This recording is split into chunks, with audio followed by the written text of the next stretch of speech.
I'm Margie. The courtroom was filled with a tense silence as the judge's words echoed through the room. The court finds the will valid as executed.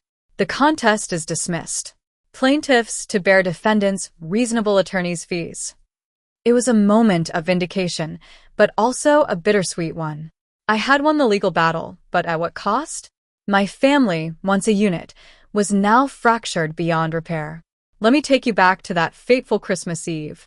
I was on my way to my grandmother's house, driving up the hill in my old car. The air was filled with the smell of pine and the promise of snow. As I pulled up to the house, I saw her standing at the door, wearing her favorite purple sweater and an apron. Her smile was warm, and it made me feel at home. My grandmother, Evelyn, had always been the heart of our family. She was a retired librarian, and her love for books and knowledge was infectious. Every Saturday, I would visit her, and we would spend hours talking, reading, and knitting. She was the one who encouraged me to become a teacher, and I will always be grateful for her support. That Christmas Eve, the house was filled with the smell of roasting turkey and the sound of Christmas carols.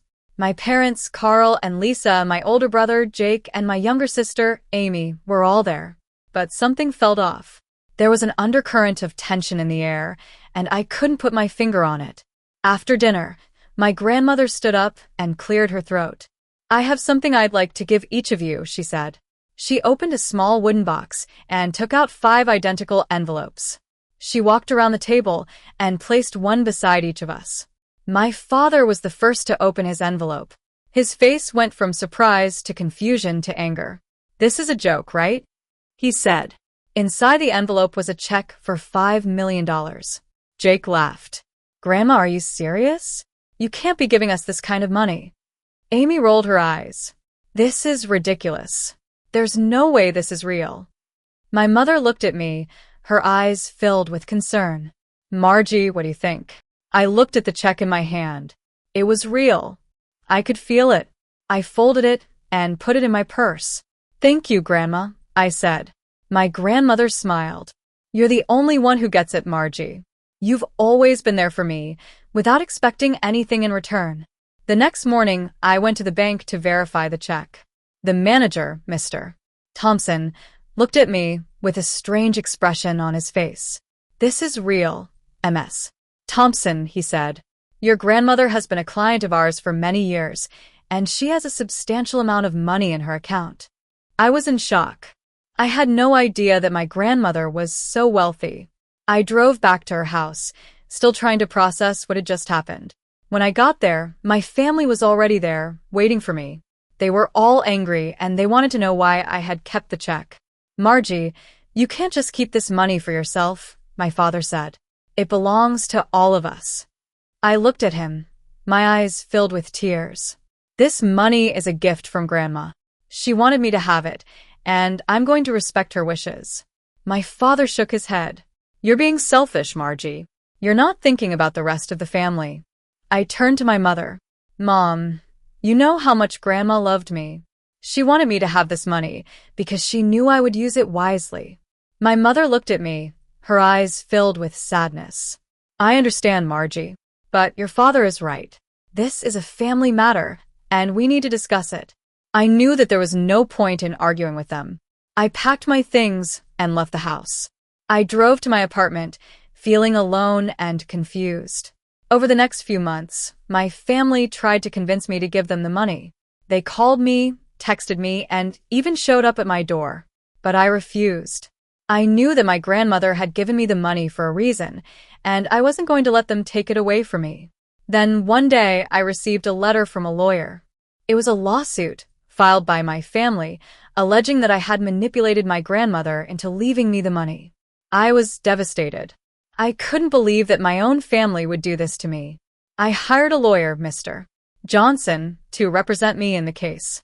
He was a kind and understanding man, and he assured me that we would win the case. The trial was a long and difficult one.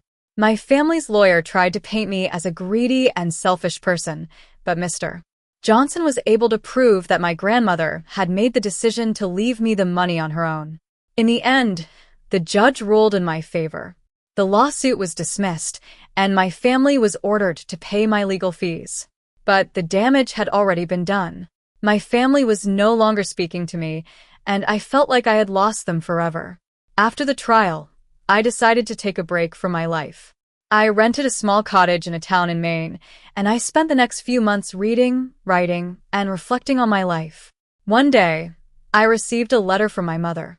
It was a heartfelt letter, apologizing for what she and my father had done. She said that they had been wrong and that they wanted to make things right. I was hesitant at first. I didn't know if I could forgive them, but after thinking about it for a while, I decided to give them a chance. I met my parents for lunch at a small restaurant in town. It was awkward at first, but as we talked, I could feel the tension starting to fade. My mother looked at me, her eyes filled with tears. "Margie, we're so sorry for what we've done. We were wrong, and we hope you can forgive us." I looked at her, my own eyes filled with tears. "I forgive you, Mom. I know that you were just trying to do what you thought was right." My father reached across the table and took my hand. "We love you, Margie, and we're so proud of you." I smiled. "I love you too, Dad, and I'm glad we're all here together." From that day on, things started to get better. My family and I began to rebuild our relationship, and I learned that forgiveness is the key to healing. I also decided to use the money that my grandmother had left me to start a scholarship fund in her name. The fund would provide financial assistance to students who were struggling to pay for college. I knew that my grandmother would be proud of me. She had always believed in the power of education, and she would have wanted me to use the money to help others. As I sit here, looking out at the ocean, I can't help but think about my grandmother. She was a remarkable woman, and I will always be grateful for the love and support that she gave me. I know that life is full of challenges, but I also know that with love, forgiveness, and a little bit of faith, anything is possible.